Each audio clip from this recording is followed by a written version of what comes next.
Bully slaps a woman on a train, then realizes she's Chuck Norris's wife. The train was full but quiet. That strange late-afternoon stillness. The kind where commuters sink into their own worlds, headphones in, eyes on nothing.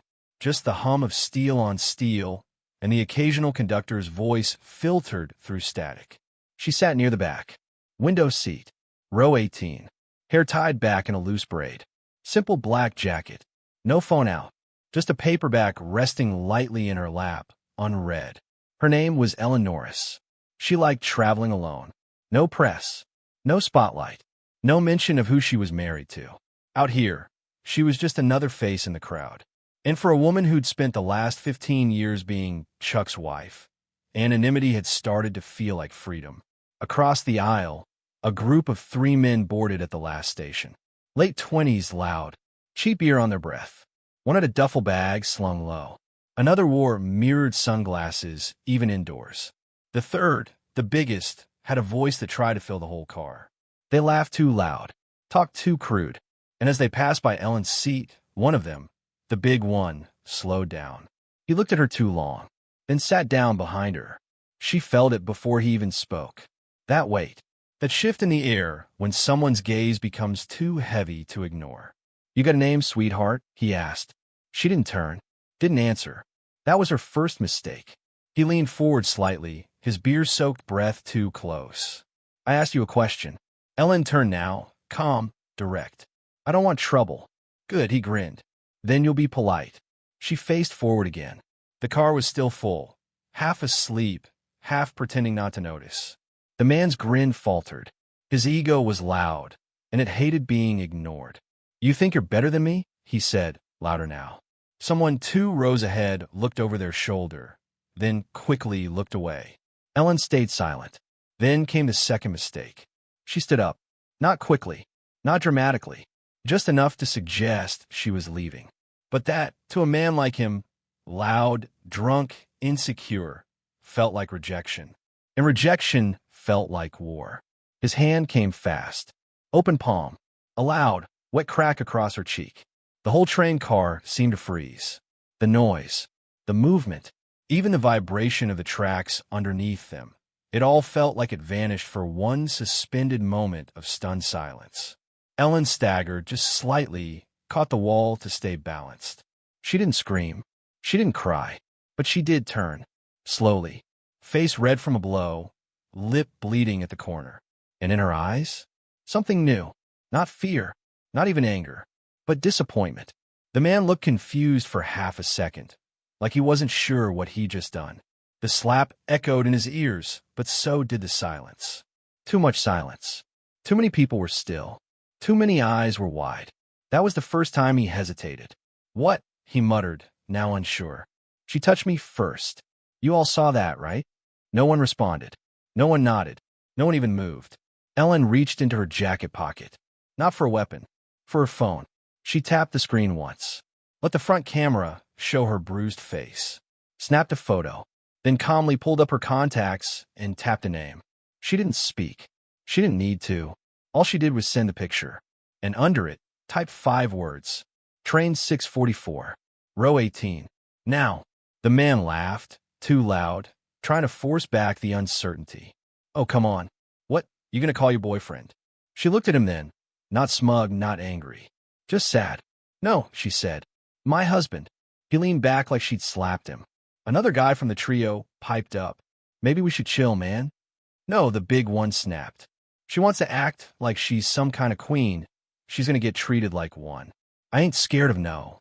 Then a woman in the front of the train stood up. "Did you just hit her?" He turned, surprised. "What's it to you?"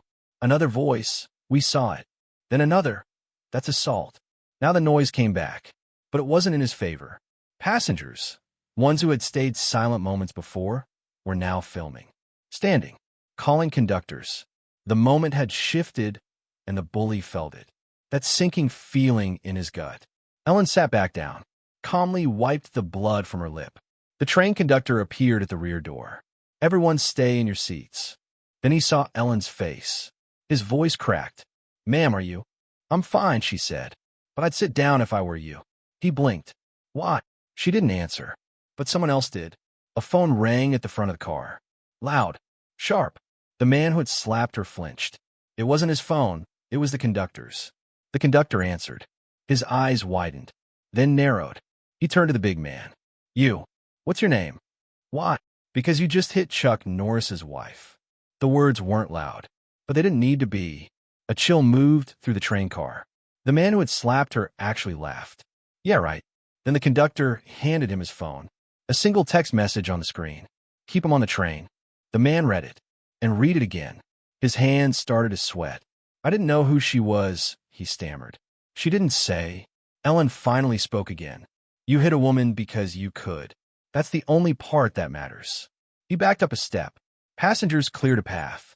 The train was still in motion, but he felt like it was going 200 miles an hour, and he was standing on the tracks. The silence came back, but it was different now. Not stunned, not confused, but waiting, watching, and behind all that silence, Chuck Norris was already on his way.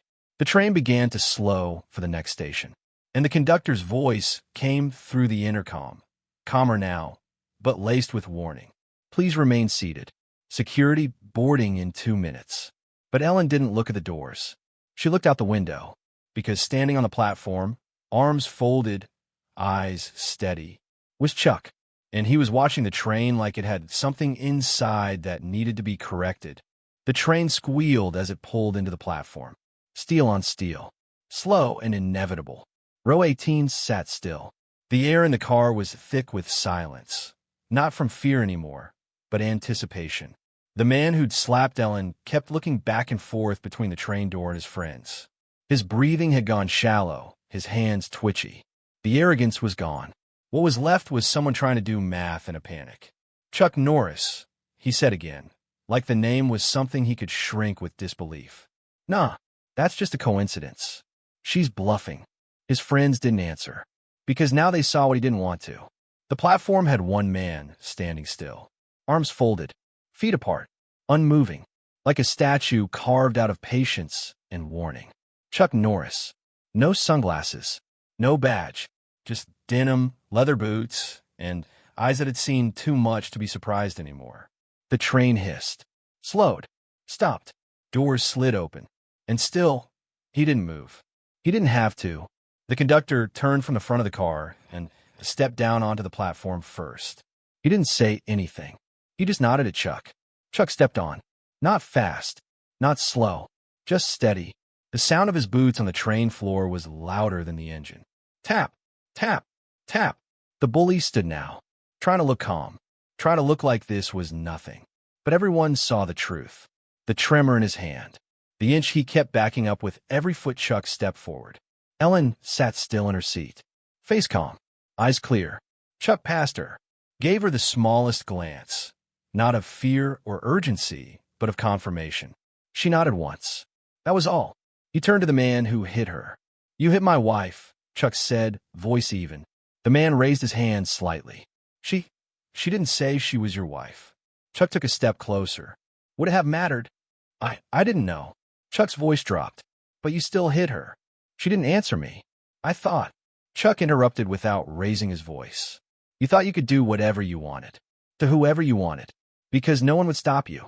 The man tried to step back again, but there was nowhere left to go. He was at the rear bulkhead now. Cornered. Caged. I didn't know, he barked. Look, I'm sorry, okay? Chuck's jaw stayed tight. His voice still soft. No, you're not. The car was dead quiet. Ellen stood now, too. She walked down the aisle, slow and controlled. Stopped next to Chuck. Looked at the man who had struck her like he was something already in the rearview mirror. Do you want to press charges? Chuck asked her, not turning away. I want him to understand, she said. But he won't. Not until someone makes him. Chuck turned to the conductor. Is there an empty compartment? The conductor nodded, a little too fast. Into the car. Maintenance bay. Good. Chuck looked back at the man. You and I are going to take a walk.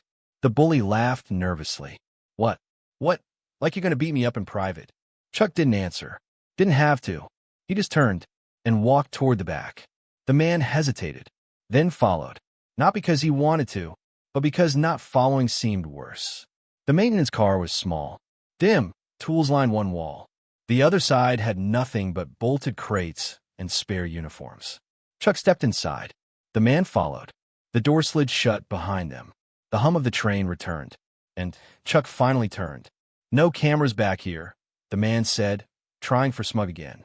"So, if you're thinking about—" Chuck cut him off with a whisper. "This isn't about you being on camera." He stepped closer. "This is about what men like you do when you think no one's watching." The man's mouth twitched. "I said I'm sorry, man. I didn't mean to." Chuck moved fast now, grabbed him by the collar, spun him against the wall, pressed just enough to lift his heels. "You slapped a woman in public, on a train full of people, because she said no." He leaned in. "So tell me, what do you do in private?" The man didn't answer. Chuck let go. He dropped to the floor, gasping. "I didn't think she'd. I didn't mean—" "That's your excuse?" Chuck said. "You didn't mean to?" Chuck's voice was sharp now, the kind that cuts without yelling. "If you didn't mean it, you wouldn't have done it." He let that hang in the air, then stepped back, pointed to the door. "You're going to walk back out there? You're going to apologize? Not to me. To her. And not the fake kind. Not the kind that saves your skin." "If I don't?" the man asked. Chuck didn't blink. "Then you stay in here with me until the next stop." The man swallowed, looked at the tools lining the wall, and nodded. Back in the car, the crowd watched as the man returned. He looked smaller now, his shirt wrinkled, his eyes red. He stood in front of Ellen. She didn't stand, didn't flinch, didn't look away. He tried to speak, choked, then managed. "I'm sorry. I shouldn't have touched you. I was wrong. I'm not asking you to forgive me, but I want to say it anyway." Ellen didn't answer right away. Then, "Good." She turned back to the window.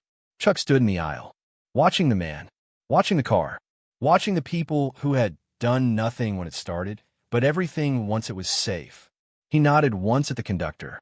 "We'll get off at the next station." 10 minutes later, they stepped onto the platform. The train pulled away behind them. Ellen looked at Chuck. "You didn't hit him." "No." "Why not?" Chuck looked down the tracks. "Because if I did, it would just make him think he lost a fight." She nodded. "You wanted him to feel something else." Chuck nodded. "I wanted him to see himself." She looked down the platform. "So what now? We go home. And him." Chuck paused. His real punishment just started. As they reached the exit, a man in a black windbreaker stepped out from behind the kiosk. Not a cop, not a conductor, someone who didn't belong. He held out a phone. "Mr. Norris, someone needs to speak with you." Chuck looked at the screen. It was live video. A man with a bruised face, and behind him, a tied-up conductor, and blood on the wall. The voice said, "You shouldn't have gotten involved." Chuck narrowed his eyes. Ellen's hand tightened around his arm, and Chuck said quietly, "Then you shouldn't have touched my family." Chuck stared at the phone screen. The man in the video wasn't the bully from the train. This one was leaner, wired, smiling in that quiet, dead way that meant he'd done this before. Behind him, a tied-up conductor. Tape across the mouth. Blood on the sleeve. Not dead yet. The man holding the phone said, "We saw what happened." His voice was flat. "Bored. And now you're involved. Which means you owe us something." Chuck didn't respond. Didn't blink. "You think you can embarrass one of our people and walk away?" The voice continued. "That guy on the train? He was a message. Yours was louder." A pause. Then the man leaned closer to the camera. "So we're sending one back." The screen went black. The windbreaker man, the courier, stepped back without waiting for a reply and walked briskly down the stairs into the parking structure. Chuck stood still, phone still in his hand. Ellen was beside him. "What was that?" "Trouble," he said simply. "I thought the guy from the train was just a drunk idiot." He was, Chuck said, but apparently an idiot with friends. He tapped a few times on the phone screen. "Save the video. Send it to a contact marked only as Ray, D.C." Ellen was quiet now. "Processing. You think it's serious?" Chuck looked out across the platform, eyes scanning every shadow, every car in the distance. Calculating. "Yes." 20 minutes later, they were in the truck. Chuck drove without the radio, without GPS. Ellen stared at the dashboard. "This has something to do with your past, doesn't it?" Chuck didn't answer right away. Then, "Not my past. Just the part of the world people pretend isn't there." She knew better than to push. If Chuck wasn't explaining yet, it meant he was still connecting dots, and the longer he was quiet, the more dangerous this really was. Back in the city, the bully, Evan was lying low.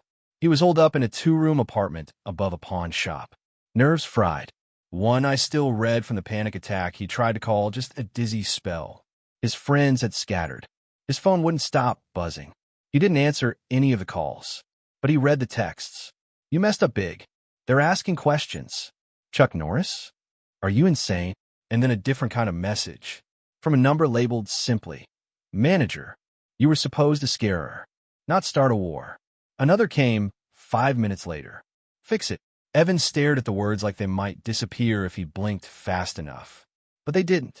At the same time, Chuck pulled the truck off the road near a fuel station that hadn't been operational in years. He got out, walked around back, and used an old key to unlock the side door. Inside, dust, silence, and something that looked like it hadn't been touched in decades. Ellen followed. This place. Safe house, Chuck said. From what? From everyone. He flipped a switch. Lights flickered on, slowly, reluctantly. A single table. A locked cabinet. A folder inside. He placed the folder on the table. Opened it. Photos. Printed surveillance shots. Dossiers. He pushed one toward her. Ellen stared. The man from the train? His picture wasn't there. But the man from the video, the one who'd threatened Chuck? Front and center. Grady Vex. Ex-private contractor.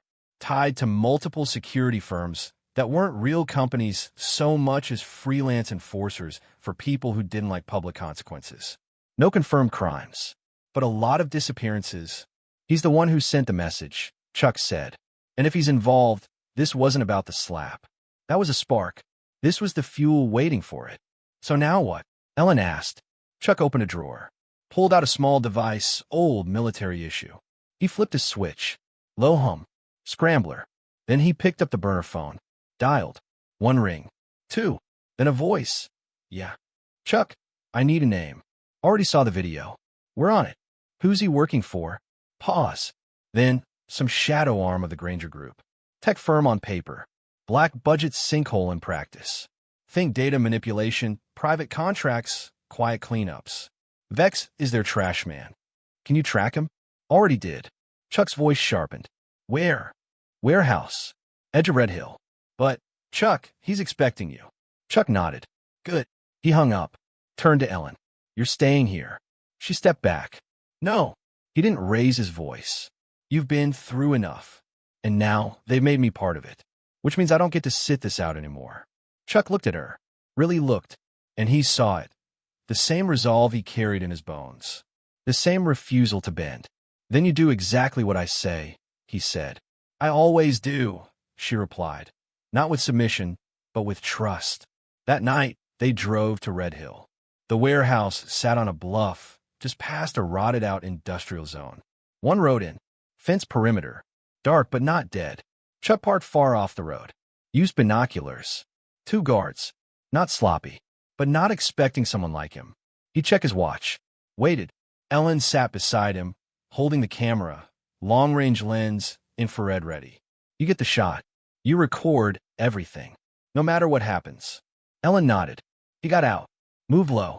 Moved silent. And crossed 400 feet of terrain like the wind was guiding him. Inside the warehouse, Vex was sipping coffee and watching the grainy train footage on loop. See that? He said to his associate. That's what happens when people don't respect the rules. Even legends like Norris, they bleed if you push hard enough. The associate nodded.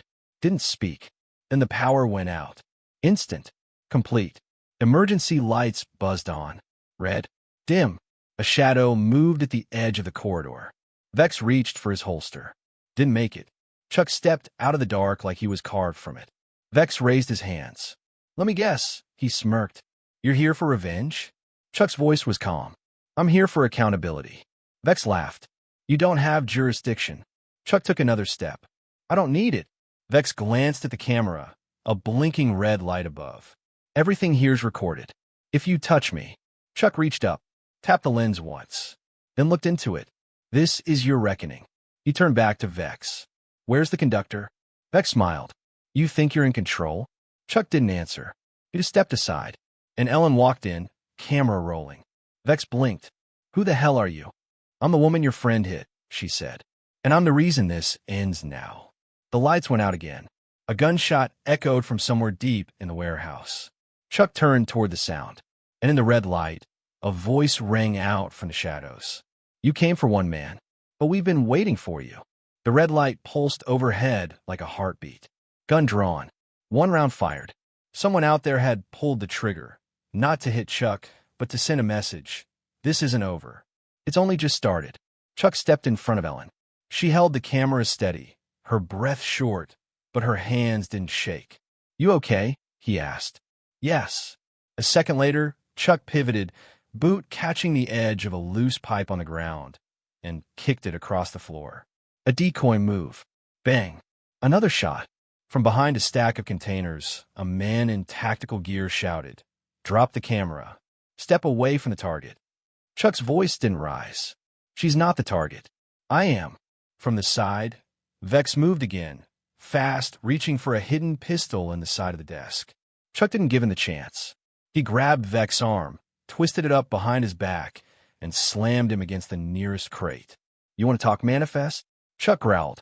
"Then let's open yours." He nodded to Ellen. "Record this." She moved quickly. Chuck reached into Vex's jacket pocket, pulled out a folded envelope, sealed with a stamp that didn't belong to any company or government department. Just 3 letters. RDS. He opened it. Inside was a list. No title. No dates. Just targets. O.D. Reeves deleted. O.S. Coleman detained. O.N. Scott watch. O.E. Norris intercepted. O.C. Norris neutralize if escalated. Ellen's eyes widened. "They have my name." Chuck's face didn't move. He was beyond anger now. This wasn't personal anymore. It was surgical. "They weren't after you for who you are," he said quietly. "They were watching you for who I am." She swallowed. "They used me." He looked at her now, not with pity, but resolve. "Not anymore." Vex laughed from the floor. "You think this ends with me? You think this isn't bigger than one warehouse?" Chuck crouched next to him. "This ends where I decide it does." Vex smirked. "You're too late. The others are already gone." Chuck stood. "Then I'll go further." Suddenly, the side door burst open. More men. 3 this time. Clean black suits, not combat gear. No words. Just movement, coordinated and fast. Ellen stepped back. Chuck didn't. The first swung. Chuck blocked, grabbed the man's wrist mid-strike, turned, and used his momentum to flip him over the desk. Second one tried to tackle. Bad idea. Chuck ducked low, drove his elbow into the man's ribs, and dropped him with a single controlled strike to the back of the neck. Third paused. Chuck looked him in the eyes. "You sure you want to be the third?" The man hesitated, stepped back, raised his hands, then ran. Coward. Hired. Not loyal. Chuck turned to Ellen. "You still rolling?" "Still rolling." He pulled a burner phone from Vex's pocket. "Open the call log. 1 number. Unnamed. Last dialed 5 minutes ago." Chuck hit redial. No answer. Just a voicemail greeting. And a name. "You've reached Colonel Darren Sloan. Leave a secure line if it's urgent." Chuck ended the call. Looked at Ellen. "We're going to need to knock on a different door." Back in the cabin that night, Ellen sat reviewing the footage on a laptop. When the screen flickered, the footage began to corrupt, pixelated, then gone. A message appeared instead.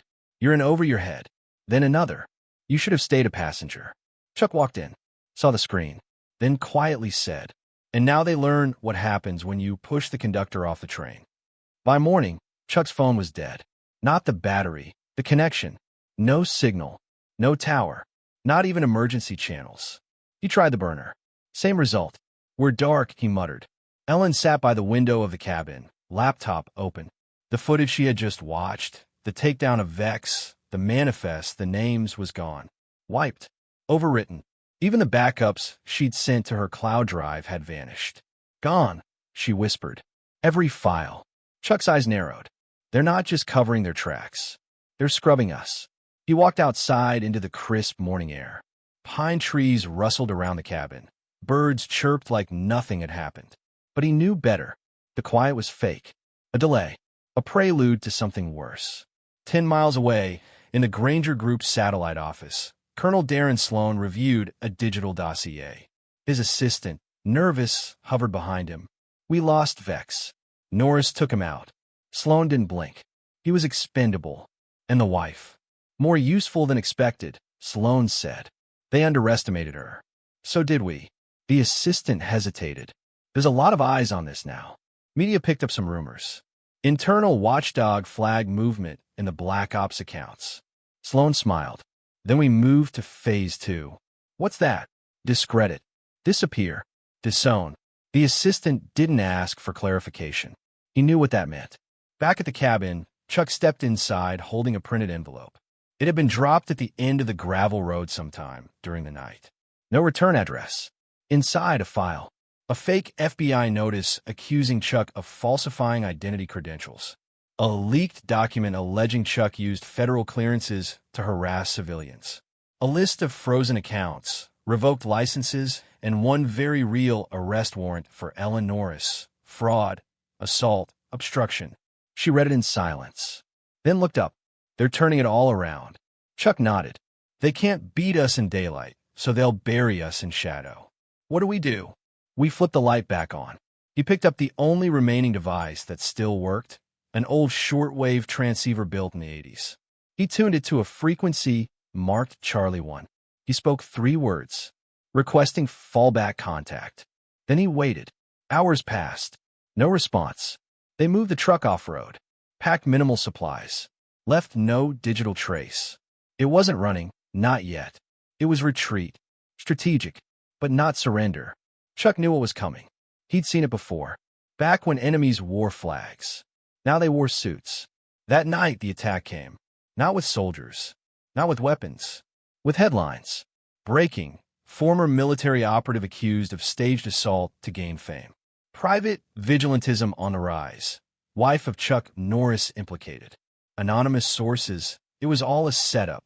Chuck read each one. Didn't react. He expected it. But Ellen? She paced the cabin. Furious. Heartbroken. Do you see this? They're calling me a liar. They're calling you dangerous. He stood, placed a hand gently on her shoulder. They're telling the world a lie, she said. But the world wants to believe it. Chuck met her eyes. Then we give them something bigger to believe in. She blinked. What? He opened the drawer, pulled out a drive. One of 2 he'd hidden. This is the backup of the backup. You made a copy? Chuck nodded. I knew they'd try to erase us, so I left them chasing ghosts. She smiled now, for the first time in days. Not because it was over, but because now they had something the enemy didn't. Hope. Across the country, Colonel Sloan's phone buzzed. He answered. A voice, digital, distorted, spoke. He's still broadcasting. Sloan slammed the receiver down, then picked it back up, then crashed the signal. He stared out the window at the night sky. Before the world remembers his name. The cabin was silent. No more birdsong. No more breeze. Even the trees seemed to lean in as Chuck adjusted the signal gain on the shortwave transceiver, checking the LED monitor for pulse clarity. He didn't say anything. Not yet. Ellen stood behind him, pacing softly. In her hand, the single surviving backup drive. The files were intact. Barely. They had maybe one chance. One window. Chuck turned the dial to frequency 1145.6, an old relay channel once used during joint service broadcasts in covert operations.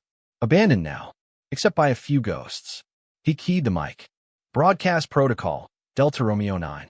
Priority override. Incoming data dump. Mark all media as live relay. A pause. Nothing but static. Then a ping. Not a voice. A flash of carrier acceptance. The frequency was open, and Chuck Norris was on the air. Somewhere in a forgotten monitoring station in Nevada, an old ham radio technician sat up straight. He hadn't heard that protocol in a decade. He hit record. Chuck spoke slowly, clearly, the way a man does when there's nothing left to bluff. This is Chuck Norris. He let the name hang there, not out of arrogance, but gravity. You've been lied to. So have I. And it ends now. He nodded to Ellen, who connected the drive. Chuck continued. What you're about to see is not fiction. It's not political. It's not propaganda. It's evidence. The drive loaded, file by file. The manifest list with names marked for deletion. The intercepted footage of Grady Vex threats. The fake arrest warrants. The corrupted footage with metadata traces linking back to the Granger Group servers. And finally, the name Colonel Darren Sloan. Chuck looked into the mounted camera. Colonel Sloan, I know you're listening. I want you to know the people you buried are still alive. The system you built on silence is crumbling. And this time, we're not going away. He paused, then added one last thing. This isn't about revenge. It's about truth. And truth doesn't need permission to land. He ended the transmission. The signal traveled faster than anyone expected. In less than 6 minutes, a network of legacy ham relay nodes had picked it up, then pirate radio stations, then low-band frequency hackers in Argentina, Sweden, Taiwan. Within the hour, it hit YouTube. 2 hours later, mainstream media had no choice but to acknowledge it. Unconfirmed, Chuck Norris broadcasts wild conspiracy claim. Breaking, military whistleblower accuses Black Ops Network. By the next morning, it wasn't a conspiracy. It was a movement.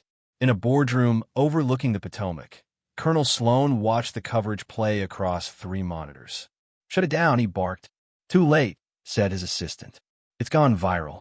He gave it away, distributed files through decentralized links. We can't scrub it. Sloan slammed his fist on the table. Then make them afraid to believe it. The assistant paled. You want to escalate? Sloan didn't answer. He just turned toward the window, watching the sunrise like it offended him.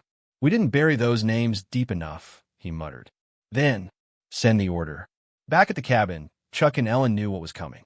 They'll retaliate, she said. Maybe not today, but they'll come. Chuck nodded. Good. Let them. Ellen narrowed her eyes. You want them to? I want them to show their face, he replied. Because the second they do, we stop being ghosts. That night, a convoy of black SUVs headed toward the hills. Unmarked, quiet, loaded, but not unseen. Chuck was already waiting. Ellen helped him finish setting up the perimeter, cameras, tripwires, motion sensors. None of it wired to hurt. All of it wired to record. They think they're walking into a trap, Ellen said. They are, Chuck replied. But it's not mine. She frowned. Then whose is it? Chuck looked at her. Theirs. 10:42 p.m. The SUVs reached the cabin's access road. The first vehicle rolled over the tripwire. A flare popped from the dirt. Red smoke. Not a signal to strike. A signal to record. The cabin's roof lit up, floodlights exposing every angle. Cameras live streaming on 10 platforms. The convoy paused. Confused. Exposed. Chuck stepped out onto the porch. Alone. Unarmed. He faced the approaching men. All black gear. Helmets. Eyes hidden. They raised weapons. Chuck didn't flinch. Smile, he said. You're on every screen in the country. A voice crackled from their comms. Abort. Abort. Abort. The men backed away. The SUVs turned. Tires squealed. Retreat.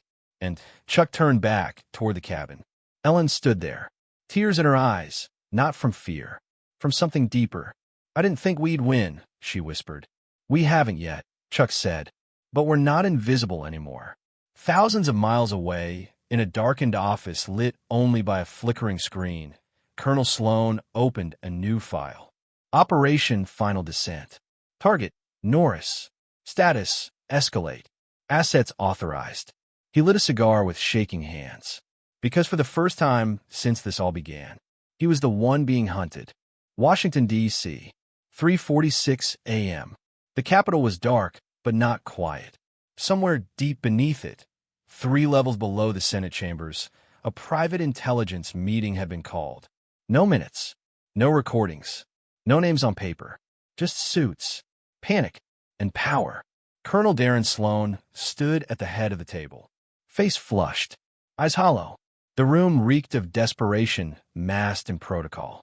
He's turned this into a crusade, Sloan said, gesturing to the giant screen behind him. One broadcast, and half the country thinks we're monsters. Across from him, a woman in a navy blue blazer folded her hands. You're monsters, Darren. You just lost control of the cameras. Sloan's jaw twitched. I want full executive clearance to take him down. No. The denial was immediate. Cold. Final. Why not? He barked. Because now it's public, she said. The moment you touch him, you turn him into a martyr. She stood. You want him gone? You bury him with his own silence. Make people forget him. That's how systems survive. Sloan didn't respond, just clenched his fists under the table. Because in that moment, he realized the truth. Chuck wasn't a problem. The people finally listening to him were. Back in Texas, Chuck and Ellen watched the broadcast statistics in real time. For a million views, then 6, trending on every platform. But Chuck didn't care about numbers. He cared about names. And there was still one at the top of the list he hadn't crossed out. Darren Sloan. Ellen sipped black coffee, her voice calm but sharp. You exposed him. The world's watching. Isn't that enough? Chuck looked out the window. Not yet. She sighed. You're going to D.C. He didn't answer. Didn't need to. 2 days later, Chuck walked into the lobby of a federal building under a fake name. Not because he had to hide, but because sometimes justice needed a different entrance. He passed the metal detector with nothing in his hands. No weapons. Just a flash of ID that no one questioned. Too old to exist, too valid to deny. Security cleared him. Elevator to the 4th floor. Office of Records and Oversight. One of the few agencies Sloan didn't control directly. The woman at the desk looked up. Can I help you? Chuck set a file on the counter. Inside, documents, transcripts, footage, all redacted except for one name. Darren Sloan. She flipped through it, eyes narrowing with every page. You want this opened? I want it lit on fire in the middle of the Senate floor. She looked up at him. You know what this means? Yes, Chuck said. It means we stop pretending we don't know who's pulling the strings. She took the file, stamped the top corner. Oath chain, priority review. It'll go to committee in 48 hours. Chuck nodded once and turned, but the system moved faster than he expected. That night, as he returned to his temporary safe house outside Alexandria, he saw it. A figure standing in his driveway. Slim, nervous. Evan, the train bully. Same hoodie, same broken pride. Only now, something else lived in his eyes. Guilt. I didn't know who she was, he said before Chuck even reached him. But that's not the point. I know who I was. And I was wrong. Chuck stared at him. Waited. Evan held up a thumb drive. Proof, he said, of what they told me. Of who sent me. I didn't hit her by accident, man. I was told to pick a target. Provoke someone. Make it public. Stir up noise. Chuck stepped forward. What kind of noise? Something they could spin. Blame her. Blame you. Evan swallowed. They wanted to bait you. Chuck took the drive. Why tell me now? Evan looked down. Because for the first time in my life, I'd rather do something right than walk away again. Chuck nodded once, then disappear. The next morning, Chuck stood outside the Senate building as reporters shouted questions. Mr. Norris, is the broadcast real? Do you plan to testify? Are you accusing active military officers of human rights violations? Chuck didn't answer. He just walked up the steps. The drive from Evan burned a hole in his pocket, because it was confirmation of something he'd suspected since Act 1. This didn't start with Sloan. It started higher. Inside the chamber, the committee was called to order. The room was packed, live-streamed, televised. Everyone wanted a soundbite. What they got was silence. Chuck stood at the witness table, hands folded, calm, controlled. The chairman cleared his throat. You have the floor, Mr. Norris. Chuck opened the folder in front of him, pulled out a single page, held it up. This is a list, he said. A list of every name the system buried to protect itself. He paused. These are people who vanished, people who were broken, or worse, people who were used. He set it down. And the man who ran that system? He looked straight into the camera, is still running it. Gasps, murmurs, flashbulbs. But Chuck wasn't done. He pulled out the drive from Evan, plugged it into the panel laptop. Footage played, not of violence, of meetings, of emails, of a voice recording of Sloan giving the order, start with the wife. He'll come after her. Then we own the story. The room went silent. The chairman leaned forward. Mr. Norris, are you saying this entire operation began because you were provoked? Chuck nodded. They tried to bait a ghost. What they got was the truth. As Chuck left the chamber, Ellen met him at the steps. People stepped aside. No cheers, just respect. She slipped her hand into his. You did it. Chuck shook his head. No. He looked up. There's still one flight left to land. The wind was sharper than usual that morning. High over Nevada, a private airfield blinked into life as the wheels of a black government jet screeched down the tarmac. No fanfare, no cameras, just one man stepping off the plane, briefcase in hand, secrets in his blood. Colonel Darren Sloan. He didn't speak to the agents waiting for him, didn't acknowledge the reporters swarming D.C., didn't respond to the hearings, the subpoenas, or the nationwide outrage flooding every network. He had a bunker to reach, a protocol to initiate, and a problem to eliminate. Because Chuck Norris wasn't going away. Not until his plane, landed one final time. Across the country, Chuck stood at the edge of an airstrip, the same one from Act 6. Desert wind in his jacket, dust curling around his boots. Beside him stood Ellen, calm, steady. Behind them, the world had already changed. The hearing had gone global. Whistleblowers came forward. Pilots, contractors, ground crew, victims, all carrying pieces of a machine that had finally begun to stall. But the engine wasn't off yet, and the man at the controls, Sloan, was still airborne. Chuck received the alert via encrypted channel. Target, Sloan's private jet. Wheels down. Nevada. ETA, 12:13 p.m. He nodded once. It was time. Not to kill. To end it. The truck cut across the salt flats fast. Old military-grade tires slicing the dust. No backup. No escort. Just Chuck and Ellen, driving toward the one man who had tried to rewrite the rules. They reached the airfield moments before touchdown. No guards. Just desert. Sloan's arrogance was his defense. Chuck stepped out of the truck. Looked up. The plane descended like a black arrow through the sun. It landed smooth. Too smooth. It didn't taxi to the hangar. It came to a full stop, 40 feet from Chuck. The door opened, and Sloan stepped out. Alone. Unarmed. Or so it seemed. He looked tired. Cornered. Still defiant. You got what you wanted, Sloan said as he reached the bottom of the ramp. The world hates me. Your wife's a hero. You burned everything down. Chuck didn't speak. Sloan stepped closer. And now what? You think this is justice? No, Chuck finally said. This is the landing. Sloan smirked. You don't get to decide when this ends. Chuck nodded. You're right. Then Ellen stepped forward and placed a file in Sloan's hand. The final file. Signed. Notarized. Delivered. Official military revocation. Rank terminated. Clearance expired. Access blocked. Passport seized. Pending federal trial. Sloan's hand shook. You can't do this. Chuck stared him down. I didn't. He gestured toward the sky. They did. Overhead, two black choppers sliced into view. DOJ task force. Press units. And behind them, the quiet hum of a plane full of survivors ready to testify. Sloan looked around. Nowhere to run. Nowhere to hide. He tried one last lie.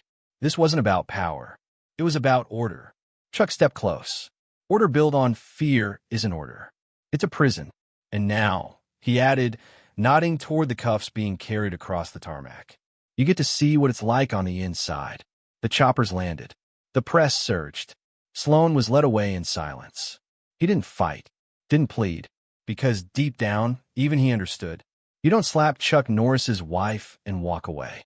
Not just because of who she is, but because of who he becomes when you try to take something from the quiet corner of his world. Later that night, Chuck and Ellen sat on the hood of the truck. Stars overhead. Desert cooling underfoot. She leaned her head against his shoulder. Is it over? Chuck sipped from a thermos. No, but it's landed, she smiled. He nodded. One final descent. No one saw Chuck Norris board another plane. But sometimes, late at night, passengers claim a silent man with calm eyes sits in 14, always facing the aisle. Never reading. Just watching. So if you're on a train, and a bully stands up, or on a flight, and someone says, she doesn't matter, check the quiet man in denim. And think twice. Because if Chuck Norris is on board, you're already out of excuses.